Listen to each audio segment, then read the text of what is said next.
రాష్ట్ర స్థాయి మేధావి నుండి, దేశ స్థాయి మేధావి నుండి, అంతర్జాతీయ మేధావి దాటుకొని, అంతరిక్ష మేధావి వరకెళ్ళినటువంటి ఒక పెద్ద మనిషి తాజాగా అంతరిక్ష మేధావి అంతకుమించి దాటి లేదు కాబట్టి వీళ్ళు దాటి ఎళ్ళట్లేదు కానీ, దాటి లేరు కాబట్టి, ఆ మేధావి తాజాగా ఆంధ్రప్రదేశ్‌లో పోలింగ్ సరళిని గమనించుకుంటూ, ఎవరు అధికారంలోకి వస్తారు అనే విషయాన్ని చెబుతూ, ఆ మేధావితో పాటు మరికొందరున్నారులెండి.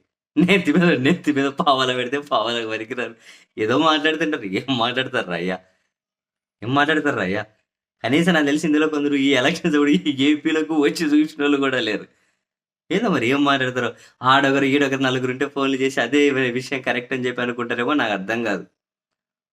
ఆంధ్రప్రదేశ్‌లో ఎవరు గెలవబోతున్నారు అనంటే, మనం ఆంధ్రప్రదేశ్‌కు వెళ్లి చూడాల్సిన అవసరం లేదట.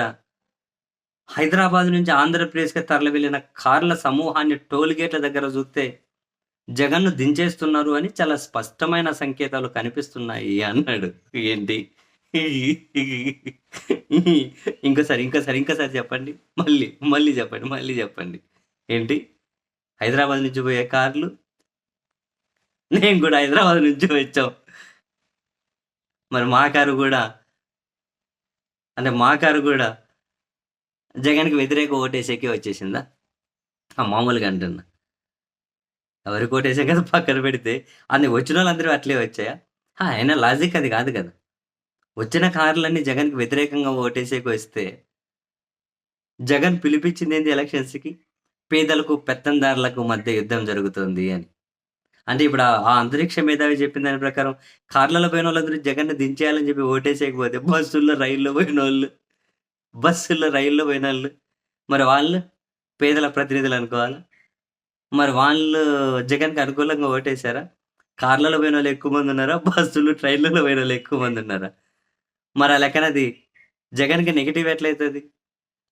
తెలంగాణ, హైదరాబాద్ నుంచి విపరీతంగా జనం వచ్చారంటే, కార్లలో పోయినోళ్ళ కంటే బస్సులలో, రైళ్లలో పోయినోళ్ళు ఎక్కువ మంది ఉంటారు కదా! మరి ఆ లెక్కన అవంతా జగన్‌కే పడ్డట్లు కదా! కాదా? కార్లలో పోయిన టోల్ గేట్‌లనేటివి కార్‌లో పోయిన టోల్ గేట్‌లో ఏమంటారు టోల్ గేట్ దగ్గర కార్ ఆపి, టోల్ గేట్ కట్టి, వరుస పెట్టి కార్ల క్రమం ఏదైతే ఉందో, వాని ఆలోచన ఒకటే, రైల్లో జనరల్ బోగీలో కూర్చున్న ఆలోచన ఒకటే ఉందా? ఇద్దరు ఒకరికే ఓటేయబోతున్నారా? మెజారిటీగా వేయబోతున్నారా? లాజిక్ ఏది నాకర్థం గాదు. కార్లలో పోయినోళ్ళు చంద్రబాబుకేస్తే బస్సుల్లో, రైళ్లలో పోయినోళ్ళు జగన్‌కి ఓటేయరా? అసలు పోయిన కార్లను జూసి, ఆ విజువల్స్‌ని జూసి గూడా ఎవరు గెలుస్తున్నారు అన్నది నిర్ణయం చేస్తున్నారు అంటే, ఇటువంటి వాళ్ళను కూర్చోబెట్టి టీవీ ఛానల్‌లు గొప్ప గొప్ప మేధావులని జెప్పి, వీళ్ళ వాయిస్‌ని అబ్బో! బ్రేకింగ్‌లుగా యేస్తూ ఉంటే, ఏందిరా బాబు ఈ దరిద్రం నిజంగా అనిపించింది సీరియస్‌లీ. ఏందిరా బాబు ఈ దరిద్రం నిజంగా అనిపించింది. కాసింత ఏమన్నా గనక కాసింత గనక రవ్వంతన్నా లాజిక్‌లు ఉండింటే, ఇంక నిజంగానే ఆంధ్రప్రదేశ్ అంతా ఈ లాజిక్‌లను బ్యానర్‌లేసి పెట్టేవాళ్ళేమో ఫ్లెక్సీలేసి.